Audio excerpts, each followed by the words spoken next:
You gave me the clap. Gave you the clap. Okay.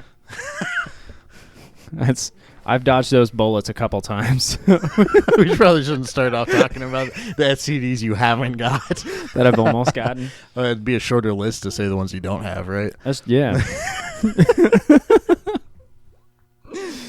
Oh, man. Well, okay. I guess we're starting the podcast. I guess we're starting it. All right. Well, welcome to the Ear Swap Podcast, the podcast where we just kind of dick around and talk about music. And swap ears for a week. We swap ears for a whole week. A whole week. Yeah. So this week we decided to out-sad each other. That was the goal of this particular one. Chayne and I both love sad music. That is probably one thing we have in common with our music taste. We love that sad shit. There was a lot of obvious, I think, albums we could have picked, like Elliott Smith, but we both listened to Elliott Smith, so finding like sad shit that was not something we both heard, I think was kind of an interesting one. So the one that I gave to Chayne was It's a Wonderful Life by Sparklehorse, and he had never heard of Sparklehorse, so that was perfect, which I was honestly shocked you had never heard of Sparklehorse. Looking into it, I am shocked I had never heard of it either. Oh, man. So, yeah. And then, Chayne, what did you pick for me? I picked A Crow Looked at Me by Mount Eerie. That's right. Yeah. That's right, he did. Buckle up, guys. Get ready to cry. Get your tissues ready. Yeah, this is a sad episode. Yeah. As we started off talking about chlamydia. Chlamydia. Speaking of chlamydia, I went to ICT Fest over the weekend. No, I had a good time. A good time. I saw some bands. I saw Nerver. That's right. I'm wearing the shirt over right Oklahoma. now. No, they're from Kansas City. Oh, no shit. Yep. That's Chat Pile. Chat Pile was also there from Oklahoma. I heard that set was really weird. Yeah, who'd you hear that from? Connor told me about it. Oh, I loved every second of it. Yeah, it was like a comedy bit, but it was like Chat Pile. It was So Chat Pile is like a sludgy. I don't even know how to describe them entirely. They're just like a gross band. Yeah. Yeah, like they're like sludgy's a good way to put it, and also just like it's not like sludge metal really though. No, because it's not metal-y to me. It's just very it's got metal like undertones. Some people have called it new metal, which I completely disagree with. No, but maybe that's just because I fucking hate new metal. But maybe that's it. Yeah, but yeah, he looked like the lead singer looks like a giant toddler on stage with like his shirt off, like a sleepy toddler, and he's just kind of like walking around and mumbling and screaming into the microphone. It's great. I loved every second of it. That's awesome. Yeah, it was a damn good show. Did they play the Arby song? They didn't play Rainbow Meat. Nope. But they played a lot of the other songs that are also very good. Yeah. So. Yeah. And in between sets, he would tell trivia about movies set in Wichita because they had never played in Wichita before. Oh, so he was like, "Oh yeah, Dennis the Menace is set here." And it's just like he would just that was the whole in between banter was. Just imagine him on the 2-hour car ride to Wichita. He's just like looking up all this fucking. I think he just knows it. Honestly, he probably does. Like he seems like the kind of guy that just knows it. So, yeah. Wow, that was fun. Cool. Good time. So shout out to Nerver and Chat Pile for sure. Those were the ones that really knocked my socks off. Mm-hmm. Those are up and coming. Yes. Well, what I did over the weekend was what did I do over this weekend? Clearly something very important. Mm-hmm. I don't know what I did. Okay. I can't remember. That's fine. But yeah. You don't need to know. I just hung out with family. I think it's about all. You're still here, so I'm still here. So I made it through the weekend, you know. But yeah, so I guess we should get into the sad shit. We probably should. So Sparklehorse is Wakinyan's pick. Do you have anything to say about that before I get into it? I do. I have a lot of things to say about this album. It's a Wonderful Life. What a great record. This was one that I discovered. Who showed me? I had a friend show me Sparklehorse, and then I was not into it for a long time. Okay. I really didn't dig on it, and then one day it just like hit me. And the album I really fell in love with was Dreamt for Light Years in the Belly of a Mountain, which is the album after this. Okay. And it's like his most produced one, a lot of people say. But this one is probably like his most popular, maybe. But he's got just this great material. There's a really good documentary series on YouTube. Not even like a documentary, but it's like footage of him playing these songs and like doing. I should have sent that to you. Fuck, I forgot about that. But anyways, Was yeah, it this Sonic Cinema thing I was reading about? No, there's Those are just music videos. It's like a VPRO documentary. You remember the VPRO things? Not really. Yeah, they're in his house, like in Virginia or wherever he's at, and they're like just watching him rehearse, and he talks about his stuff. Okay. But that would have been nice to see before the podcast about this. Yeah, I probably should have sent that to you. I'll do better next time. Well, I'll look it up and I'll give a report. Yeah, for the next episode. But this one, this record, I fell in love with also because PJ Harvey sings on it, and I'm a huge PJ Harvey fan. She sings on a couple songs on this as a female vocal with Mark Linkus, and it's so good. So yeah, this album I have near and dear to my heart. I think Piano Fire is one of my favorite songs. I actually used to cover, when I used to do like acoustic solo shows, I'd cover Gold Day, the second song. Okay. I used to do that one a lot. I don't think I remember it anymore, but a lot of weird ones. Dog Door is a weird song to be put on the record. It's just kind of out of nowhere. Tom Waits on that. Yeah. Yeah, there's just like a lot of weirdness. Wacky. Yep. And Mark Linkus he's like I don't know, Sparklehorse isn't like a huge artist necessarily, but a lot of people, big musicians, are into Sparklehorse, if that makes sense. That's like your favorite musician's musician, you know, because he opened up for Radiohead. He did stuff with David Lynch. Yeah. Yeah. Yeah. That's nuts. So he was a real prominent guy in that kind of community until he ultimately shot himself in the heart and died. Yep. So, this is a guy that struggled with drugs and alcohol for a long time, and ended it, had just a rough go, and unfortunately lost his battle to addiction. But his songs are lyrically very, they pull your heartstrings, I've always felt, and they kind of encompass and show that really well. In a kind of ambiguous way, too. Like, the songs, like, a lot of stuff in them is just like, what the heck is he talking about? Like I'm full of beans is one of the lyrics. Yeah. Yeah, I love it. It's my favorite. It's my favorite lyric on that song. But it's like, his stuff is definitely not as obvious, especially when you compare it to Crow Looked at Me, which is just like, which is straight up saying it. But right on your sleeve. Yeah. So Chayne, what do you think of this album? So the first listen to, I was like, oh, yeah, this is kind of like melancholy, but I don't really know why it's like so sad. And then I Googled Mark Linkus. Then you're like, oh. And I'm like, oh, okay, this is the guy that made this, and it's very sad. So he almost died from a drug overdose before he made this record, right? Yeah. So, yeah. And also the first time through, the song that stood out to me the most is, I looked up later, like, isn't even like on the original release of the album. Is it Devil's New? No, it was the last one on Spotify, Morning Hollow. Oh, that's actually on Jump for Light Years of the Belly of a Mountain. That full song ends up being on that record, the next record. Oh. Morning Hollow. So that's like almost a weird snippet into the next record, which is really cool. I don't know if he meant to do that. But yeah, Morning Hollow is really, really good. Yeah, that's awesome. That song, that's the one that I thought was the most sad, that hit me. Because it's about a dog dying, right? That's got to be what it's about. It's got to be. He had a lot of pets. He was like a huge pets. That he had horses and cats and cows and shit. I don't know about cows. Like the lyrics, just like, that's got to be about a dog dying. Let me pull some. Oh yeah, oh yeah. About 10 years too big to hold. She don't get up when I come into the room. She don't run through the fields anymore. Oh yeah. Yeah. Built a fire in the kitchen, made her a bed by a stove. That'd be weird if it was a person. Took a walk to the graveyard, but she didn't want to go. Yeah. Dude, I like teared up the first time through on that one, actually. Yeah. And that was really the only one that stood out to me. But yeah, the more I read into like the surrounding of the album, I was just like, oh, this guy's sad. Yeah. This guy's really, really sad. Yeah, when you delve into like Mark Linkus and as a person, he's just a really sad dude. Which is wild because he was like involved in some really crazy lasting things. Like the first two songs, excuse me, let me get the names of those. It's a Wonderful Life and Gold Day. The whole time I was listening to those, I was like, this sounds like Daniel Johnston. And then I find out Mark Linkus produced Daniel Johnston's album. Where did I write that out? Fear Yourself.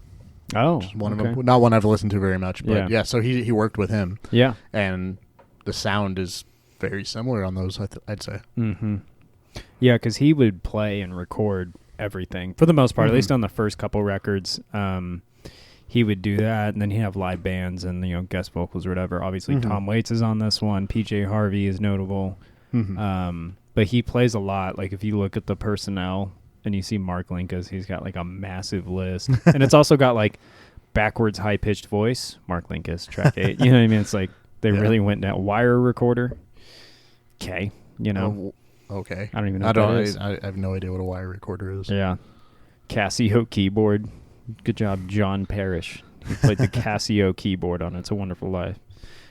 But, yeah, I love this record. And another one that's very near and dear to my heart. Definitely one of those, like, super personal, got me through some tough shit records, I love Piano Fire a lot because it's like an overdriven acoustic guitar, which you don't hear very often. And the structure is really interesting. And his drum parts are really good. Again, I'm a sucker for a good drum part. So it was like, this album was really, it's just kind of a fascinating listen because the song structures aren't so like A-B kind of thing. Yeah, definitely. And it's recorded really weird too. Like, again, an album where I love the mixing and the weird left and right panning stuff. He does a lot of that shit because he was a huge Beatles guy. Like, he loved the Beatles. Okay. So he kind of did a lot of that weird stereo shit everybody was trying in the 60s and 50s and whatever. And it comes out a lot in this record. So I could see that. Definitely. When I talked about listening to a record in the dark with your headphones in, this is the perfect one for that, I'd say. Yeah. It's all around you at both sides, and there's weird shit coming in and fading out, and it's perfect for that.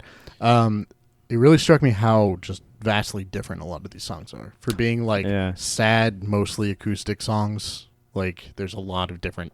I mean, Dog Door obviously being the one that's like this really weird. Gnarly drum machine thing. But also very cool. Like, I didn't feel like it distracted from the album at all.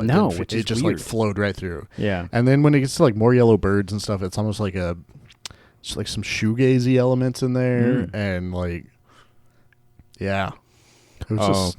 I love Comfort Me. Comfort Me. That one. That song's about suicide. Yeah, definitely. Yeah, that one's that's one of my favorite songs. I love the way he like builds up. Like when the record starts and it goes into "It's a Wonderful Life," you're like the part. It's kind of like this scratchy record. It's not like you're putting on a record. And I always love that effect. And it's so timid, and it's got the super quiet, keyboard part. And a super timid vocal. Like, I love how just fragile everything feels with his music. Like, it feels like you could just push it and it would just disintegrate like a dandelion. Made of glass. Just shatters. That is what reminded me of Daniel Johnston's early stuff. Like, when he was, like, self-recording and it was, like, real rough sounding. Yeah. Back when he used to, like, hand cassette tapes to people in the McDonald's drive-thru. Like, that style that's what it sounded like to me. So. Yeah. He's... Sparklehorse is definitely just like he's really influential to me as a songwriter. I love his songwriting, and going in and learning his stuff. A lot of it's like really simple chord progressions, more so than you would think. But the way he did about the instrumentation was what I always found to be really fascinating. And his lyric writing is really cool. I like how he does a lot of stuff with nature. Like he really like puts that down, like even the lyrics to Comfort Me you have with minnows in my belly, deep in my veins, the breath, robin lightning was making diamonds of rain. Like he always talks about nature because he lived up in like the mountains, and that was just his lifestyle. It's also just got weird fucking lyrics. I dreamed that I had me a daughter who was magnificent as a horse. Yeah. Cool. I mean, it makes the point, but it's weird. Yeah. But is this song also like a Virginia Woolf reference? Because that's how she killed herself. Well, she like put a bunch of rocks in her pockets and walked out into a lake. You know what? Or a river. Or a pond. A koi pond. Yeah. I didn't search very hard, but I didn't really come across anything where people were like picking apart his lyrics and like figuring out kind of more what it meant. But man, somebody I don't know why this came up, but I searched up like Comfort Me, Sparklehorse meaning, and somebody posted on the Elliott Smith subreddit, Sparklehorse, and that's the only title, and it's just them talking about Sparklehorse. sad shit goes into sad shit. Man, I don't want to get on that Reddit. That sounds awful. I know. They need like the suicide hotline. Everybody's on there is like, oh yeah, do you know Sparklehorse? Do you know Frightened Rabbit? Which, have you listened to Frightened Rabbit at all? I haven't. Okay, some of this reminded me, or I guess it'd be the other way around. Some of that reminds me of some of this. So some of that, okay. Yeah, well, that might be one I'm gonna pick later on. Maybe if we do a sad part 2. Sad part 2. I had another record I was gonna pick, but I'm gonna wait on that one. I almost picked Benji by Sunkill Moon. Have you heard that one? I've never heard that one. Okay. Man, this might just be a sad record podcast. Yeah, there's so many of them. I know. I almost picked Skeleton Tree by Nick Cave and the Bad Seeds. That was almost the record I picked, and I decided to do Sparklehorse. I'm sure you will pick some Nick Cave and the Bad Seeds at some point. Oh, I definitely will. But that was where I was like, I'm keeping the Nick Cave thing in my back pocket for like when that comes up. But I was like, sad shit. Skeleton Tree was definitely one of those that fucked me up. But yeah, Mark Linkous is great. Anything he's worked with a lot of people. He was really big homies with Danger Mouse before he died. Okay. He had was working on a record with Danger Mouse, I believe. It's on Spotify, which is kind of a weird pairing because but Danger Mouse loves Sparklehorse a lot. You know, he's the other half of Gnarls Barkley with CeeLo Green.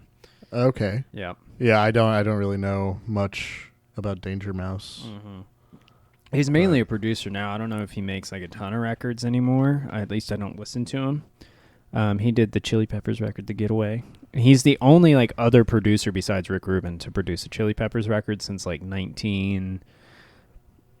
Blood Sugar Sex Magic. Yeah, so 1991. Okay. Yeah, he's in Broken Bells with James Mercer from the Shins. Oh, yeah. So yeah. Interesting. I'm glad you like this record. Yeah, I really enjoyed this record. Yeah. I was listening to it a lot, and Caitlin, my fiance, has been listening to it a lot too. She looked it up earlier, and she was like, "Oh yeah, tell him that's a good pick." Oh, thank you, Caitlin. She's been really into this one. Cool. That's fucking great. I love that the word of Sparklehorse is out. Yeah, before we even release an episode, we're already getting people to listen to music. I know. Hey, that's the way to do it, baby. Mm-hmm. Yeah. So this is a cool album. I think it goes under the radar of a lot of people. His records in general, I think, do, but maybe I'm just generalizing or making an assumption. I had never heard of it before, Sparklehorse at all. Oh yeah. And I think it might be I've never looked into it because of the name. Because the name doesn't seem to fit to me really. No. It's kind of goofy. Yeah, you think it's like a pop, like shiny pop thing, which I think is fun because it's like it's not that at all. It's quite the opposite. Mm-hmm. Which fans also like the Silver Jews, Red House Painters, Sunkill Moon, Built to Spill, Pavement, like all these. That it's like, oh yeah, why have I never listened to this before? Yeah, but. Is what it is, I guess. Takes what it takes, man. It takes being on a podcast. Try to outside each other. Yeah.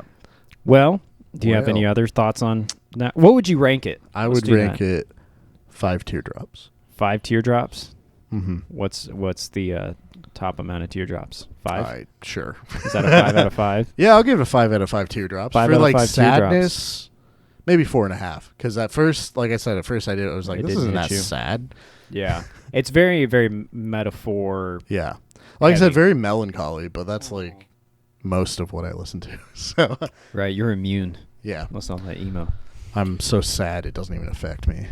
Well, and I thought this was a cool that you picked. Let's go into A Crow Looked at Me. Yeah. Okay. I would like to say I thought it was cool that you picked this because it is so fucking direct. Yes. There is no metaphors. Which is part of what I love about it. Yeah. I picked this album. This was actually like the first time I listened to Mount Eerie. I knew of Microphones, which what's his butt is from. Excuse me, my notes are all over the place. What's his butt? Yeah. I like that you use butt, not nuts. I always say what's his nuts. Oh, I always say what's his butt. Phil butt? Elverum. I can't believe I didn't remember that. It's okay. But yeah, he was in the Microphones, which kind of Mount Eerie became or microphones became Mount Eerie. It's a weird thing. But yeah, because I think one of the Mount Eerie records, or one of the, man, I'm terrible at this tonight. One of the microphones Need records some is called coffee? Mount Eerie. I got some. tea. I got some coffee. I've had so much coffee today. I haven't had enough. That's why I had to make coffee. I had a whole bunch, and I took a nap. So Damn. I have no reason. This didn't even. Well, no, you had to go. You got up early. Yeah, got up very early. All right. But yeah. This record starts out and it just like hits you right in the freaking nuts right off the bat. Does. It's just "Death is Real" is the first Yeah, line. you're just like, oh. It's just like, yeah, okay. And it's let me get the lyrics pulled up. I am so unprepared. We're learning. Okay, "Real Death" is the first song, and it starts out, "Death is real, someone's there, and then they're not, and it's not for singing about it, it's not for making into art." It's just like, I love it's that. like, Makes you go just dang. like, what the that was what? So this album is about the death of his wife, Phil Elverum's wife, Genevieve Castries. I'm not entirely sure if I'm saying that right. But yeah, they got married. They were married for a minute, and then 12 years, and then they found out she was pregnant. She had the baby, and then she died of pancreatic cancer a year and a half later. So this whole record is just about losing his wife and raising his daughter on his own, and it's just gut wrenching. It just it fucks you up. So yeah, and I immediately knew from the first song, as soon as it started, I was like, oh, his wife died. Like, there was no, like, oh, what's he talking about? Because it's like the most direct record I've ever heard in my life. And the whole thing is just talking about that, you know, and talking about, like, a lot of those feelings of grief and just, like, and he recorded this, like, very shortly after she had died. yeah. So it's not like something that was a year had passed even. It was more like from July to December. December was when he started, or between the next month he started recording, August to December, which that's is wild to me. That's like really quick to record. So like, but if this like to him, this was a part of that grieving process, you know, and just where he was at in his life, he needed to set that down. And explore that aspect of grief from somebody like you clearly love a lot and you just had a child with, that you're now on your own, you know, just very unexpected sort of circumstances. It's super tragic, but you know, like the album just really, it was so, I had to like watch out when I was listening to it, because I'd be like, oh, I'm going to go, you know, drive down, see my parents or whatever, and put on this record. And I'd just like get there and be like, what the fuck is life, you know? Like, it's one of those records you're just like, whoa. It's like, it is a listen that you have to like I'm not putting this on before I'm going to work, you know? No. This is one you have to like really be in a mood for. But I think when it comes to explaining grief or trying to like get through those emotions, because they're so complicated and nuanced, that I think it does a good job at making you not feel alone in those feelings, because it's just such a gut-wrenching feeling to lose somebody that like it's comforting in that way too. Yeah, you know, it almost feels bad to listen to at times because it's so personal. Because it's just his raw emotions and thoughts just directly in front of you, and it's like it's almost like you're looking in on somebody's life that. Like, you shouldn't be there for that. Yeah. It does feel like you're reading somebody's journal. Yeah. I mean, I think that's what a lot of it is. Yeah. And that was weird. Got some stuff in my throat. We both coughed at the same time. Oh, we did? Yeah. We should distort that super loud. No, I'm not going to do that. But the thing that I thought went really well with this was the thing you sent me, There's No End. I watched that, and that made me... It brings up a good point that like people know his album or his writing as like, I'm the sad guy that talks about my dead wife. Like, he says that in the thing, but he's like, but I'm also like experiencing happiness and joy, and like this is just an aspect. And I think there's a lot of that that can become sort of a problem with how you perceive somebody based off of their art, is they think like, oh, he's just like a sad guy who misses. Like, no, like the art and the piece itself does not encompass the entire being of the person who made it, you know? Definitely. But I think because people make art and music such a personal experience that they want to think he's that way, which is why you got to be careful when you sensationalize people based off their art, I think, you know? Mm-hmm. This one like definitely gained him more notoriety as well. Danny Brown said it was his favorite album of the year. And a lot of people listened to it from that. Danny Brown, can you enlighten me? The rapper. What? Rapper? I don't know really much about rapper and comedian apparently. I couldn't. That's something I know nothing about. But rapper and comedian. Yeah, let's look up Danny Brown. You guys ever heard of Danny Brown? I should know who he is because I feel like I know people that listen to him a lot. But yeah. He's got a lot of listeners though. Very popular. But yeah, so a lot of people are coming out and being like, yeah, this thing is amazing and like so raw and real. Yeah. And then a bunch of people looked it up and now it's probably his best known work, which is kind of wild that your wife dies, you write an album about it, and then so many people just know it. Yeah. Like that's strange. That would be a weird thing to go through on top of that. Like, yeah. You know, I'm curious about. Which, I mean, he had a very well-established career before. Oh, sorry. Playing music.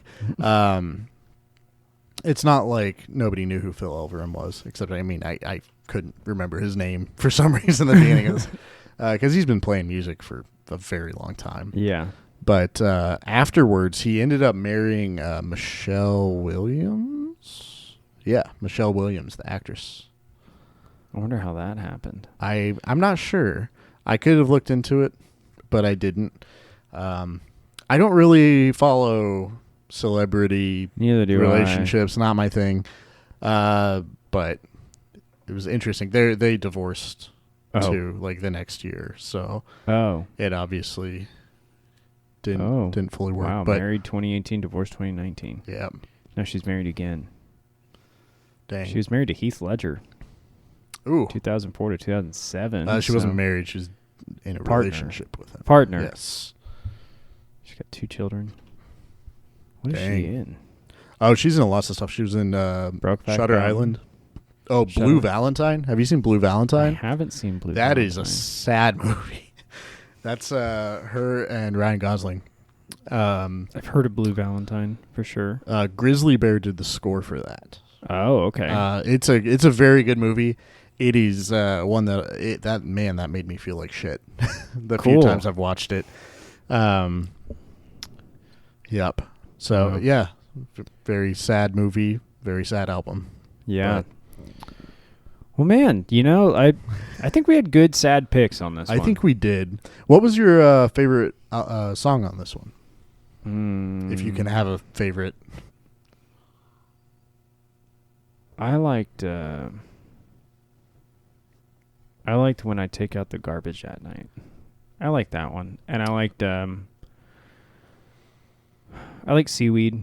Seaweed. That's like probably Seaweed one of my lot. favorites. I like the imagery of them like traveling in a boat, and then like she's like underneath them or whatever. Like yeah. It's just really interesting album. I've never heard it. Like usually sad albums, I'm like, oh, it's very metaphor heavy. This one's not. It's not. It's just 0% metaphor. This one is straight up. Sometimes your wife dies. Yeah. Which they recorded together. If you listen to earlier Mount Eerie stuff, she does vocals for it. Like, dang. Yeah, the There's No End thing was really good. I really enjoyed watching that. Yeah. And that came out this year in like February. Really? Yeah. Yeah, because that was a good insight into his perspective, and it made this album seem more enlightening than it did like negative. I'm sad. It was more like I'm grieving, and I'm just gonna fucking put it out there, and like, but there's growth to be had, and you can only go forward. And there's I like like healing that comes with it. Yeah. So yeah, And I mean, he's released other albums since, and honestly, I haven't listened to him in depth very much. I'd like to. I need to. Yeah, I'd like to listen to some more of his stuff. I'm very curious where it goes, because when you make an album that's specifically a particular idea and you feel strong about it, it's different when you get done with that and you're like, well, I feel like I got what I wanted to say, but like what now? Yes. So I think I'll have to listen to his like next record after this. I mean, look. And he's only, he's got like 178 monthly listeners. 178,000, almost 179. Yeah. Sparklehorse has like 400,000-ish, a little higher than that. Yes. Does he have another? Let's see. He's got Now Only, 2018. Yeah. He's got an album 2019. Which I've listened to that a little bit. I haven't like delved into it. It's got Crow Part 2, which is... Crow is the last song in the first one, but interesting. I'll have to see what those are like. He hasn't released a record in 3 years. Hopefully homie's okay. I think he's doing all right. Yeah, I mean, he's got a daughter to raise.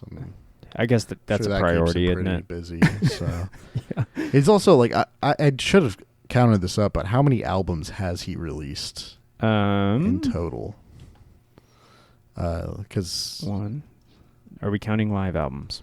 No. Okay. Let's not 2, count live 3, albums.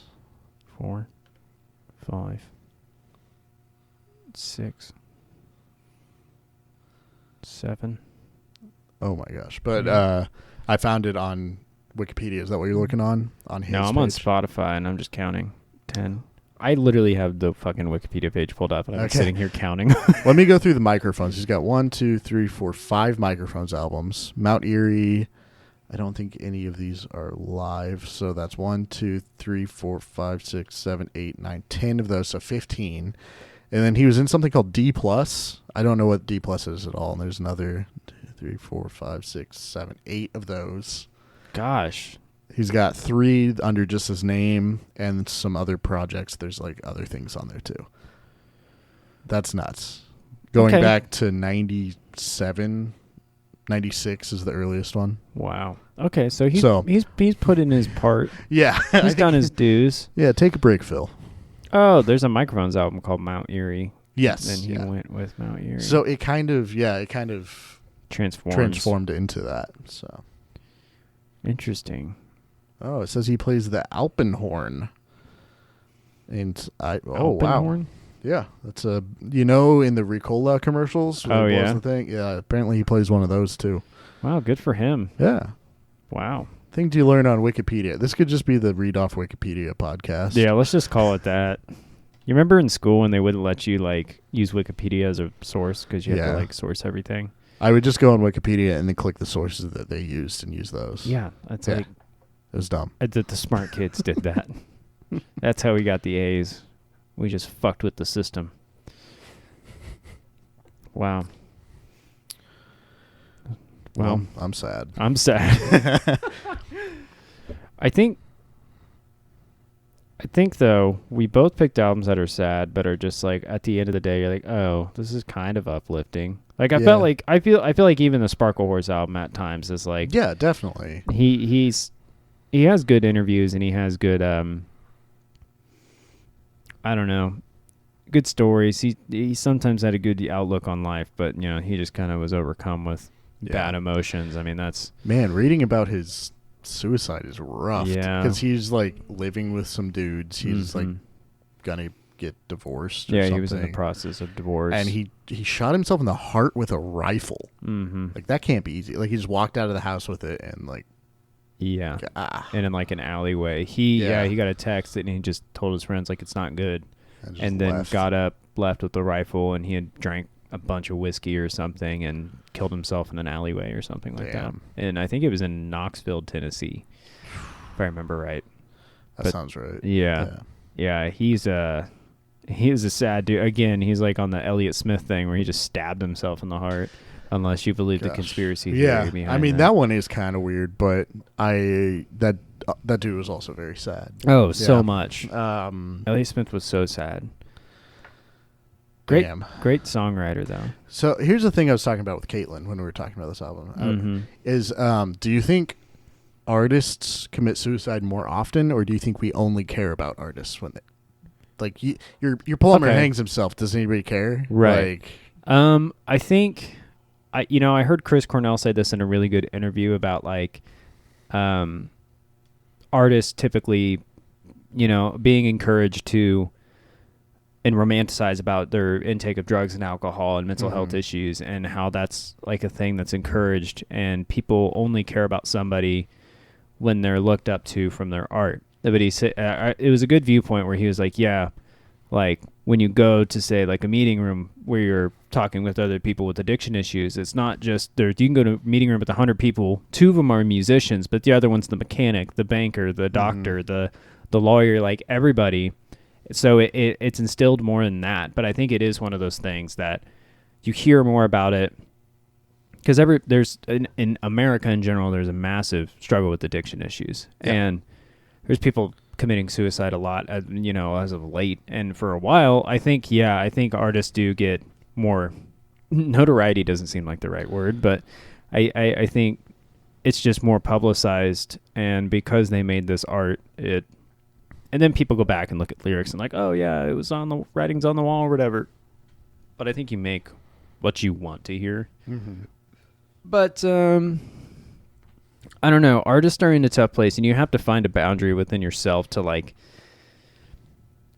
don't, like, to me, it's like being sad for the sake of your art is just not worth it. No. It's really not, because you will kill yourself. Yeah. You will kill yourself because when you're making that kind of sacrifice, it's an unhealthy coping mechanism, I think. Because when those things are taken away, it's really hard to know who you are. And I think those, but that's the unfortunate part, is that it's encouraged. Like, you need to be drunk or you need to be high in order to do your art thing because it makes you more comfortable or whatever it is. But honestly, the perspective you gain not being on those things, I think is way more valuable than being on those things, because you have a really skewed outlook on the world, which you can make an argument like, oh, that's an outlook you'd never see. But I feel like I'd rather have a clear-cut perspective, and I think for sure, like on the Mount Eerie record, there's a clarity there. Like, he knew very much so what he was writing about, and he had an intention with that record. Definitely. I think sometimes, and it comes out in Sparklehorse's music, where the genres are all over the place, which I love. I mean, I love that kind of stuff. But at times, you can see the insecurity in his voice. You can feel it. Yeah. It's kind of manic. It's kind of just like you don't really know what's coming up next, and like maybe he didn't know what was coming up next either when he was making it. Yeah. So it's a tough thing, and you hear it all the time. But it is, you just got to watch your shit. Because that culture in itself is enveloped in a lot of that stuff, where it's just romanticized to be the sad guy. Romanticized and enabled. Yeah. Like, and heavily enabled. Yeah, where it's like, oh, I need to do this for my art. Like, I remember talking to my therapist about that one time, where she's like, do you feel like you need to like be self-destructive in order to make good art? And I was like, maybe, I guess, I don't know. And then just like having to evaluate that and be like, am I self-destructive because I want to for my art, but then my art sounds like shit, it's like, what the fuck am I doing? That's a good topic though, I think, because it's fascinating, because there's so many artists who have committed suicide, but you got to think about, again, the environment of enabling and the struggle that is, like, depression and addiction and all that is just so instilled in music and comedy and entertainment in general that it's a really fucking hard thing to get out of, though. That's true. Got a weird connection here, actually, with this topic and what we just went through. So I recently learned, I don't know anything about Lil Peep. Do you know anything about Lil Peep? Yeah, he died. That's all everybody he's a rapper who died. Did you know that some of his hits that kind of got him big, he was sampling Microphones songs? Whoa, really? Yep. So he was kind of known as like an emo rapper. Right. Sorry, guys. I'm 30 years old. I don't know anything about We'll have to do a rap episode. Dude, I was thinking about that. Like, doing some of genres that we're not super into, but both of us like dig into something. Well, That'd people be want to cool. suggest. If you're watching, Yeah. suggest some like Suggest rap stuff. records, like Lil Peep records. I'll listen to them. I'll listen to it. I think it'd be really funny for us to do a black metal episode too, and just be full corpse paint the whole time, but like normal clothes. So Yeah, let's do that. Yeah, I think that'd be so fun. Okay. Coming soon to an ear soon. swap near you. Yes. Yeah. Do we want to put the like suicide hotline number up on the screen? I here? feel like we should. I think we probably should. This episode's. I mean, I don't think the episode's sad, but we're talking about sad things. Yeah, Yeah. or struggling with Struggling addiction or with any of things. that shit. It's tough stuff, and there are resources out there. Definitely. it is something you can overcome. Mhm. It's possible. You just got to do that shit one day at a time, though. I would also like to take this time to plug your album by Morning Habit, Thanks. titled Fear and Faith. Fear and Faith. Yeah. Yes. Go listen to that, guys. That came out recently. If And it's you- yeah. awesome. Thanks, Shane. You got a whole 6 monthly listeners, man. Fuck yeah, dude. Hell yeah. I finally made it. I got 6 of them. Six Yeah. of 'em. Yeah. Thanks, Shane, for plugging my album. Yeah. That's an album about addiction Mm-hmm. and recovery. And recovery. And I don't know how much you want to talk about that, but I can talk about it. I think it's very speak like candidly. clear which songs are about like each song is written in your life. Oh, So- yeah. Yeah. And there's like a clear line with it, which I thought was the coolest yeah. thing about the record. Yeah, it was a tough one to go through. To go back to those songs and listen to them, I was like, fuck, dude. Yeah. That guy's hurting. But it felt like a separate person, which was kind of the thing. So the whole album's chronological. From the first song to the last was all chronological from like beginning of kind of my addiction issues, then when it got really fucking bad, and then when I got sober. So it was like... And recorded at those times. Yeah, and not, recorded in real time. Not recorded later and written before. Right. So, like, you get up to, like, was it song number 5, and it just, like, 5 is is a Fear and complete Faith, yeah. cut, and it's just, like, a different album from there on out. Yeah. Which, very cool. Yeah, it wasn't my intention when I recorded those initial songs was to like make an album about addiction and recovery because I was just so lost. And but I had them still, and I was like, hey, I'm writing all this stuff sober. Like, how I'm curious what it'd sound like to try to piece this thing together and hear what it sounds like to do like addiction to recovery. And yeah, it was fun. Tristan Statler, great dude. He's in TF Bundy, and he recorded that album. Good homie. We were in Sutphin together. He recorded that for me and recorded very different from how Connor Eves, who does Short Stories with Yes. Shane, recorded the other half. Also of Junior Retreat and some, what's his new one called? Don't Drink the Water. Don't Drink the Water. I don't know if they're playing. He told I- me today. I don't know if they're playing anything now. Connor's always got something going on. He's got something, Like, but yeah. and then Connor kind of went through and we did that thing, and he was really great to record with. Both of them were. So yeah, if you want to listen to that, I guess I'll plug my own album. But Shane brought it up. I did brought not. it up. Yep. I did not. I wanted to talk about it. Thanks. So. I appreciate that. So yeah, we'll have to. There's some hotlines out there. If you got struggle with Yes. addiction, there's Addiction sources. That's or all I'm saying. depression. Depression. If you're thinking about killing yourself, definitely reach out to somebody. Yeah, reach out to Yes. somebody, and there's hope. Yes, That's all I can say. There is definitely. hope. There is a chance to recover, and there is a chance to change. For sure. Absolutely. All right, we want to do album picks for next week. Yeah. On that On note, that note. album picks for next week, episode 4. Episode 4. We don't have a theme for this one. We don't. It's just random Willy-nilly. crap. So I picked something from my youth that I thought would be different from something you'd normally listen to. Okay. Something you probably wouldn't just dig up. So I'm picking Norma Jean's. I don't know which one to show it to. Whichever. Oh God, the Aftermath. Ooh. Which this is a record that kind of changed my perspective on music when I first heard it when I was 14 years old. So came out in 2005. Okay. 2005. I was in second grade. Yeah. Just know that. I was in 6th or 7th, I think. You're like, I was graduating college. I'm not that old. Not yet. Well,